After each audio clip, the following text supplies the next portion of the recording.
देखो, सबसे पहले तो कफ सिरप्स की बहुत ज्यादा जरूरत नहीं होती, स्पेशली बच्चों में। 2 से 4 साल के से कम बच्चों में कफ सिरप्स को अवॉइड करना चाहिए। मेरा तो ये कहना है कि बिना जरूरत के कोई भी मेडिकेशन नहीं देनी चाहिए, पहला। सेकंड, आपको ध्यान देना चाहिए स्टैंडर्ड कंपनीज की हों।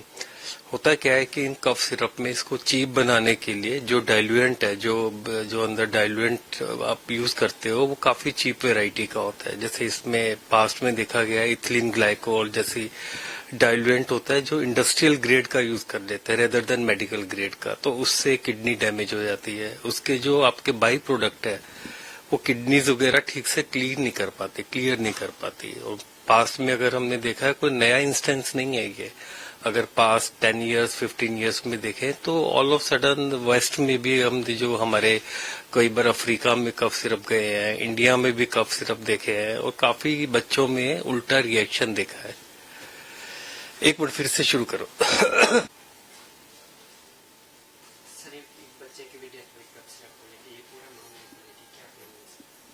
सबसे पहले हम बात करें कफ सिरप की। कफ सिरप यूजुअली यूज नहीं होते हैं, बच्चों में इस्तेमाल करने की जरूरत नहीं पड़ती।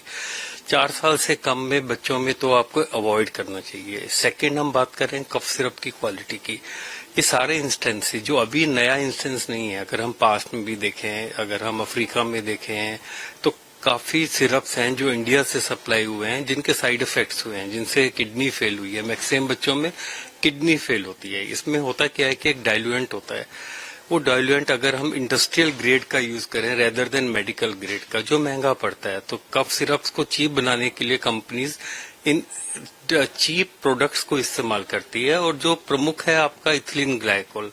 इथिलीन ग्लाइकोल के जो बाय प्रोडक्ट निकलते हैं, जो लिवर उसको मेटाबोलाइज करके बाय प्रोडक्ट बनाता है, ये किडनी को डैमेज करता है। तो पहले 2-3 दिन कुछ नहीं होता, पहले 2-3 आपको वॉमिटिंग होगी, पेट दर्द होगा, उसके तीसरे चौथे दिन किडनी फेल होने लगती है और ब्रेन को भी कई बार प्रभावित करता है। ये सर देखा गया है कि कुछ पेरेंट्स देखा गया है कि कुछ पेरेंट्स डायरेक्ट केमिस्ट में जाते हैं और बोलते हैं कि मैं कोई कफ सिरप दे दो, वो डायरेक्ट बच्चों को दे देते हैं, उससे क्या मतलब? देखो, वैसे भी ओवर द काउंटर अवेलेबल नहीं होने चाहिए। सेकेंडली, इंडिया में बड़ा कॉमन है, आप केमिस्ट से पूछते हो कि वो या फीस बचाने के चक्कर में या लाइन में ना लगना पड़े या हॉस्पिटल ना जाने के लिए हमें लगता है कि एक केमिस्ट कफ सिरप बता देगा और बच्चे को आराम मिल जाएगा। सबसे इम्पोर्टेंट है एक डॉक्टर के लिए या एक माँ बाप के, किसी भी माँ बाप के लिए, कि ये जानना जरूरी है कि ये खांसी क्यों हो रही है। कारण को ठीक करना इक्वली इम्पोर्टेंट है रेदर देन खांसी को दबाना। ये cough syrup maximum cough syrup है, अगर हम जाने इनके बारे में, ये करता क्या है, इनके अंदर 50% इंग्रेडिएंट वो होता है जो खांसी को दबाता है।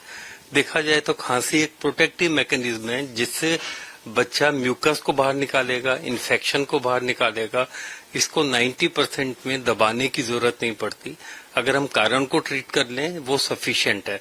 तो किसी भी केस में आपको डॉक्टर को दिखाना चाहिए, छोटे बच्चे को खासकर, और देखना चाहिए कि उसका कारण क्या है। उसका ट्रीटमेंट ज्यादा इंपॉर्टेंट है रेदर देन खांसी को दबाना। और दूसरा, इनके अंदर जो इंग्रेडिएंट होते हैं, जो कफ सिरप अवेलेबल होते हैं, उनके अंदर कॉम्बिनेशंस होते हैं। छोटे बच्चे में अगर हम एक ड्रग के हिसाब से चल रहे हैं तो दूसरी ड्रग की डोज ज्यादा हो जाती है। तो जो फॉर्मुलेशन है इतने कॉम्प्लिकेटेड है, तो छोटे बच्चों में तो हरगिज ना दें।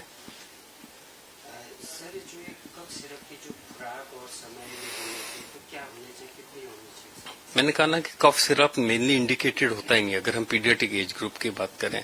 ऐसा कोई जनरलाइज फॉर्मूला नहीं है। अगर आप देखें कम से कम 50 तरह के कफ सिरप होंगे, हर किसी में अलग कंपोनेंट है। मैक्सिमम कंपोनेंट डेक्सामेथोर्फेन होता है और जो थोड़ा सा कफ को दबाता है। बहुत ही कम इंडिकेशन है उसकी यूज के, तो इन जनरल हमें कफ सिरप अवॉइड करने चाहिए।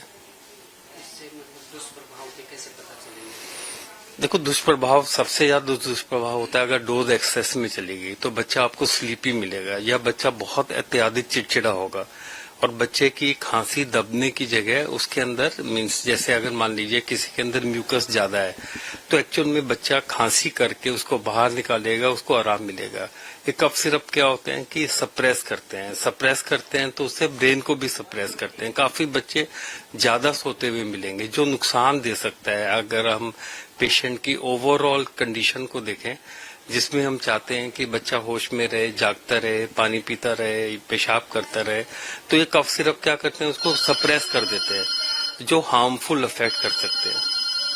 सर इसमें बच्चे की उम्र और वजन से भी कुछ दवाई। एक मिनट आप फिर से बोलेंगे, वो फोन आ रहा है। सर जो ये कफ सिरप हम बच्चों को देते हैं तो इसमें कुछ ऐसा भी है सर कि उसका वजन या इस। देखिए, मैंने कहा ना कि 4 साल से कम बच्चों में कफ सिरप्स को किसी भी तरीके से अवॉइड करना चाहिए। 4 साल से जो बड़े बच्चे होते हैं उनमें आप किसी पर्टिकुलर इंग्रेडिएंट का सिरप यूज कर सकते हो, जैसे सेट्रिजिन यूज कर सकते हो, क्लोरफेनरामिन यूज कर सकते हैं। तो कोशिश करें आपका सिंगल या डबल इंग्रेडिएंट से ज्यादा कॉम्बिनेशन ना हो। मैक्सिमम कफ सिरप क्या होता है, बहुत सारे कॉम्बिनेशंस होते हैं। सबसे इम्पोर्टेंट है आप अपने डॉक्टर से सलाह लें। डॉक्टर को मालूम है वो क्या सिरप दे रहा है, क्यों सिरप दे रहा है, क्या डोज होगी, कितनी उसको मात्रा देनी है। तो कोशिश करें आप इन कफ सिरप से दूर रहें। केमिस्ट के द्वारा दिया गया कफ सिरप या डोज से दूर रहें। अपने डॉक्टर से सलाह करें, वो आपको बताएगा क्यों वो कफ सिरप दे रहा है और क्या इंडिकेशन है। अगर आप ये वीडियो YouTube पर देख रहे हैं तो हमारे चैनल को सब्सक्राइब कर बेल आइकन दबाएं और Facebook पर देख रहे हैं तो हमारे पेज को लाइक करें।